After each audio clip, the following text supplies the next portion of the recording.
Imagine being torn from your home at gunpoint, forced to march over 800 miles in the dead of winter, and watching your children die from starvation along the way. Then imagine having your story rewritten by the very people who destroyed your life, turning your genocide into their difficult but necessary policy decision. This isn't just the story of the Cherokee Trail of Tears. This is the story of how America committed its most systematic act of ethnic cleansing, then spent 190 years lying about what really happened. When most Americans think of the Trail of Tears, they picture a single tragic march of the Cherokee Nation to Oklahoma in 1838. Textbooks describe it as the Indian Removal Act, using sanitized language that makes it sound like a bureaucratic relocation program. But this narrative is a carefully constructed lie. The Trail of Tears wasn't a single event, and it wasn't just about the Cherokee. It was the forced displacement of about 60,000 people from 5 tribes between 1830 and 1850. The Choctaw removal began in 1831, Seminoles in 1832, Creek in 1834, Chickasaw in 1837, and Cherokee in 1838. Most shocking of all, it was actually the Choctaw who gave the journey its haunting name Trail of Tears, with estimates of their dead ranging from 2,500 to 6,000. Yet history has forgotten their suffering almost entirely. Let's talk about what your history textbook probably never mentioned. The Cherokee weren't the first, and they weren't the worst affected. The Choctaw Nation faced removal beginning in 1831, 7 years before the Cherokee March that dominates our historical memory. Between 15,000 and 16,000 Choctaw people were forced from their ancestral lands in Mississippi, along with over 1,000 enslaved African Americans they owned.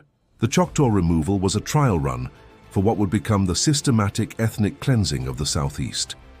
The conditions were so horrific that Choctaw leaders coined the term that would define this period of American genocide. Yet today, most Americans couldn't tell you the first thing about the Choctaw Trail of Tears. Why has the Cherokee story overshadowed all others? Partly because the Cherokee fought back, not with weapons, but with lawyers. They took their case all the way to the Supreme Court and won in Worcester versus Georgia. Their legal victory made their subsequent removal seem even more outrageous to contemporary observers and later historians. But there's a darker reason the Cherokee story dominates. It's easier for Americans to process. The Cherokee had adopted many aspects of white culture, including plantation agriculture and slavery. They had written constitution, published newspapers, and sent their children to mission schools. Their removal could be framed as the tragic fate of civilized Indians, implying that other tribes somehow deserved their fate. Andrew Jackson didn't stumble into Indian removal. He engineered it. As a young man, Jackson had fought Native Americans and earned his reputation for brutal efficiency. By the time he became president, he had developed a systematic approach to what we would now recognize as ethnic cleansing. The Indian Removal Act of 1830 wasn't just legislation, it was a blueprint for genocide. Jackson's agents used bribery, threats, and outright fraud to secure signatures on treaties that most tribal members never agreed to. The Cherokee Treaty of New Echota, signed in 1835, exemplifies this fraud. It was signed by a tiny faction of Cherokee leaders who had no authority to speak for the nation. Principal Chief John Ross led a petition drive that gathered over 15,000 signatures, nearly the entire Cherokee population, opposing removal. It didn't matter. Jackson had his piece of paper, and that was all the legal cover he needed. Here's what most Americans don't know. Native Americans didn't go quietly. Several hundred Cherokee families in North Carolina refused to leave, hiding in the mountains and outlasting the U.S. Army. These weren't isolated holdouts. They were organized resistance fighters who established hidden communities that survive to this day. The Seminole resistance in Florida turned into a full-scale war lasting from 1835 to 1842, costing the United States over $20 million. Osceola became a national figure precisely because his resistance was so effective. The government eventually captured him through treachery during peace negotiations. The Creek resistance was equally determined. When fraudulent treaties were used to seize their lands, Creek warriors launched what became known as the Second Creek War. Federal troops crushed the uprising, but not before the Creeks demonstrated they would fight to the death rather than submit. Military reports from the period reveal organized Native American resistance that completely contradicts the narrative of peaceful compliance. The conditions during removal weren't accidental hardships. They were deliberately engineered to maximize suffering and death. Government contractors were supposed to provide food, clothing, and transportation for the journey, but they consistently delivered rotten provisions, inadequate supplies, and substandard transport. Cherokee survivor Rebecca Nugin recalled, "We had no shoes, and those that wore anything wore moccasins made of deer hide." The Cherokee were also malnourished, sustaining themselves on a daily menu of salt pork and flour. This wasn't incompetence, it was policy. Military escorts forced the pace of travel regardless of weather conditions or the health of the travelers. When people collapsed from exhaustion or illness, they were often left behind to die. Families were separated when wagons broke down or individuals couldn't keep up. Children watched their grandparents die by the roadside, knowing they would never see them buried. The winter of 1838-1839 was particularly brutal, with temperatures dropping well below freezing. The Cherokee called this period the place where they cried, because so many died from exposure and disease. But even this wasn't the worst part. The worst part was that government officials knew exactly what they were doing. Military reports and contractor correspondence from the period reveal officials discussing how to minimize costs while maximizing the speed of removal, regardless of the human cost. For decades, the US government minimized the death toll from Indian removal. Official estimates claimed only about 4,000 people died during Cherokee removal, clearly fabricated to minimize public outrage.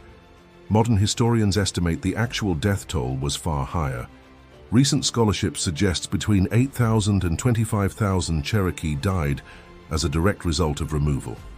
When you add all tribes affected by removal policies, the total approaches 100,000 people.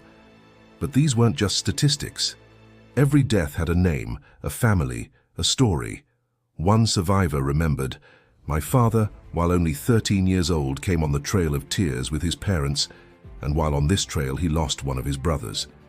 Native people survived the Trails of Tears and rebuilt their communities. The Cherokee forced to Oklahoma didn't just endure, they rebuilt their nation from scratch. Within a decade, they had re-established their government, built schools, and resumed publishing their newspaper. The Eastern Band of Cherokee, descendants of those who hid in North Carolina mountains, never left their ancestral homeland. Today, they remain a sovereign nation, proof that complete ethnic cleansing failed. The Seminoles who avoided removal never signed a peace treaty with the United States. Technically, they're still at war. The Choctaw Nation rebuilt and today operates successful tribal enterprises. Why does this history matter today? Because the lies we tell about the Trail of Tears reveal something fundamental about how America processes its own crimes. By focusing exclusively on the Cherokee, by using sanitized language like Indian removal, and by portraying genocide as an inevitable consequence of progress, we've created a mythology that allows us to avoid confronting what really happened. This mythology serves a purpose. It allows Americans to feel sad about the Trail of Tears without feeling responsible for it. It transforms genocide into tragedy, turning perpetrators into victims of historical circumstances beyond their control. But history doesn't work that way. The Trail of Tears wasn't an accident of westward expansion.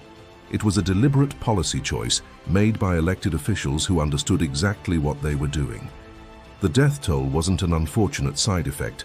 It was the predictable result of policies designed to eliminate Native American nations as quickly and cheaply as possible. The real story of the Trail of Tears isn't just about what happened to Native Americans 190 years ago. It's about how a democracy can convince itself that genocide is not only acceptable but necessary. It's about how ordinary citizens can participate in ethnic cleansing while maintaining their sense of moral righteousness.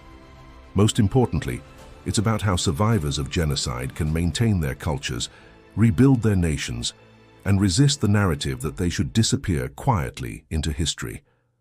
The Trail of Tears didn't end with broken treaties and death marches.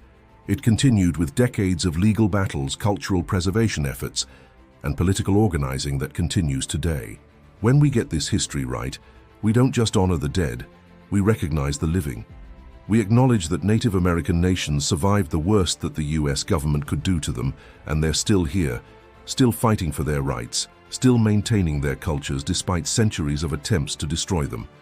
The Trail of Tears forces us to confront an uncomfortable question. If American democracy could authorize and execute the systematic ethnic cleansing of entire nations, what other crimes might we be committing today while telling ourselves we're the good guys?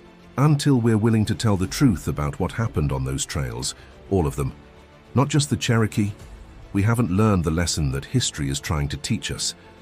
The question isn't just what we did to Native Americans in the 1830s. The question is what we're willing to do to anyone when we convince ourselves it's necessary.